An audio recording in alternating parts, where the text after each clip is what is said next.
What's up guys, it's your girl Frumpy Fit, and today I'm answering the question, can you drink alcohol and still lose weight? And the answer is yes, you can. So what a great video. See you next week. Thanks for watching.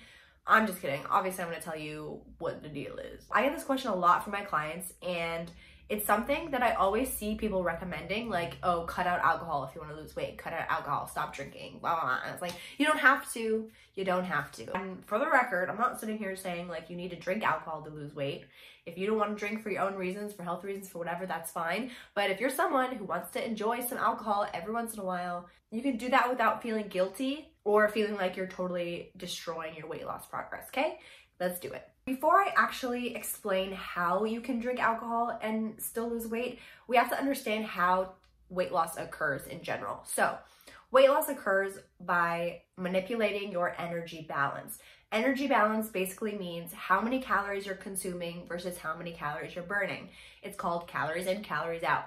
This is the only method that causes weight loss. If anybody ever tells you there's a different way that weight loss occurs, I need you to treat them like they think the earth is flat, okay? Because that's the equivalent. The way we want to manipulate our energy balance is by burning more calories than we're consuming. So the amount of calories that you burn per day needs to be more than the amount of calories you consume per day.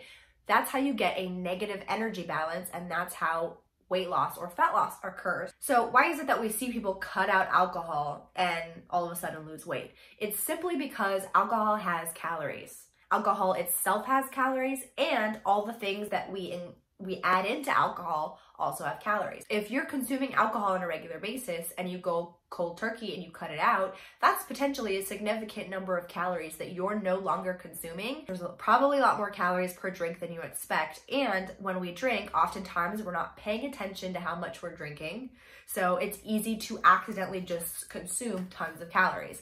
I had a client who was telling me about how her Halloween went. She just listed out all the different alcoholic beverages she had had that night. I tallied it up. It was like I had a shot of this, I had a margarita, I had 2 gin and tonics, I had a Jello shot. I just roughly calculated how many calories she consumed in alcohol that night, and it was about 1,500 calories. That's a lot of accidental calories that you didn't realize that you were consuming, right? Not only does alcohol itself have lots of calories, but it tends to change our eating behaviors a little bit. I one time went through the Jack in the Box drive-thru with my friend after a night of drinking, and she ordered 28 Jack in the Box tacos. We woke up and there were literally Jack in the Box tacos like all over the place. Like I like probably spooned one at one point during the night. That's a huge number of calories that we're potentially consuming and taking us out of our negative energy balance. So basically, alcohol is disrupting your you know what I'm saying? If you're planning to consume alcohol, you have to either know that that's going to happen and plan ahead for it,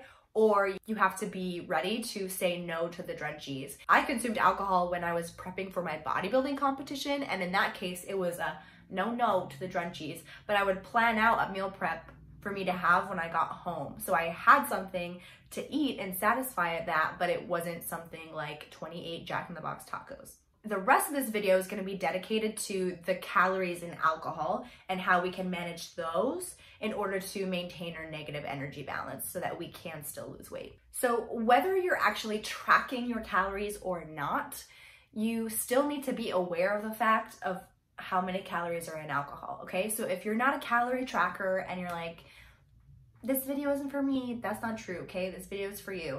Even if you aren't consciously tracking your calories or your macros, you can still make smarter decisions about what alcoholic beverages you're consuming, which will help you stay more on track. There are 3 macronutrients, right? 3 macronutrients: carbs, protein, and fat. Carbs and I don't know which one was which. Carbs and protein both have 4 calories per gram. Fat has 9 calories per gram.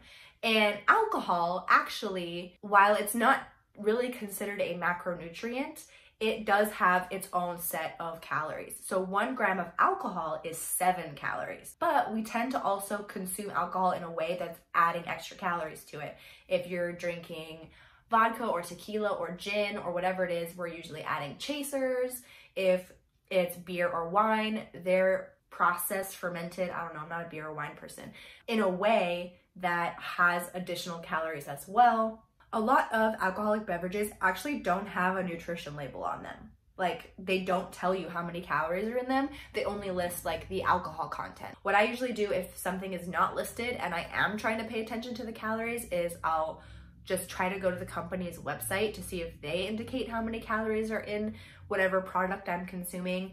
And if I still can't find it, I go to a general alcohol calorie guideline that I just find on Google. So you can just Google like the calories in alcohol and something will pop up that gives you a general outline of like, wine tends to be this many calories, beer tends to be this many calories, etc. If your goal is weight loss, you just gotta stick with the lower calorie beverages if you're gonna be consuming large amounts of alcohol. If you're trying to get drunk, if you're trying to get schwasty, you gotta go with the lower calorie because it's gonna add up so fast. Your go-to beverage is gonna depend on your preferences. If you like beer, find a low calorie one that you don't hate the taste of.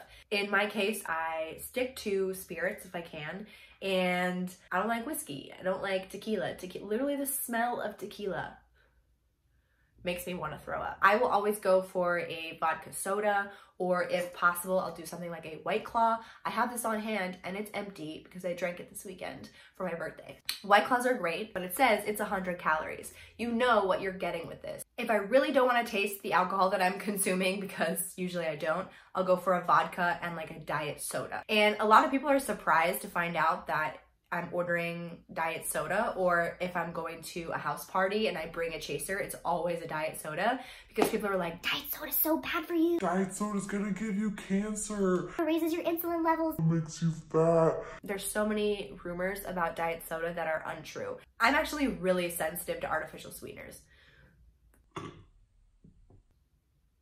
If I consume too much of them, my digestion is like, what did you do to me? So I just know for me, I can't consume them in super high amounts, but diet soda doesn't bother my digestion and it's not gonna give me cancer or do any of the other crazy things that people say it will. So if you are tracking your calories, then take the total amount for that beverage, the alcohol calories and the extra calories from whatever else it might be coming from, and just take that total and add it on to how many calories you've had for the day. People will ask me if it passes midnight, should I track it for the next day or should I track it for the current day? And the answer is going to depend on who you talk to, but I personally track my calories sleep to sleep, not midnight to midnight. To me, that sounds like restrictive and obsessive to like look at the clock before you're eating calories. So I just go sleep to sleep. Even if you're drinking until 2 o'clock, 4 o'clock in the morning, I always add it to the previous day. And then I start fresh when I wake up in the morning. If you are tracking your macros, it gets a little bit complicated, but it's not that bad. I promise. I'm gonna walk you through it. It's gonna be up to you which macro you wanna take it from. Don't take it from your protein though, girl. Don't take it from your protein. We wanna have the protein. Protein is very important. So you're gonna decide how you wanna allocate these calories into your macros. So choose either carbs or fat or a combination of both. For me personally, my bodybuilding prep, I was eating a lot of carbs, like 200 plus grams of carbs. So I decided to take it from there because it was easier for me to fit it into carbs than it was to fat. So whatever number, the total number of your alcoholic beverage, not just the alcohol calories, all of it, everything that's in what you're drinking, divide it by the macronutrient that you're replacing it with. So in my case, it's carbs. So I'm gonna divide 100 by 4, because there's 4 calories per gram of carbohydrate. So that means that this beverage is the equivalent of 25 grams of carbs.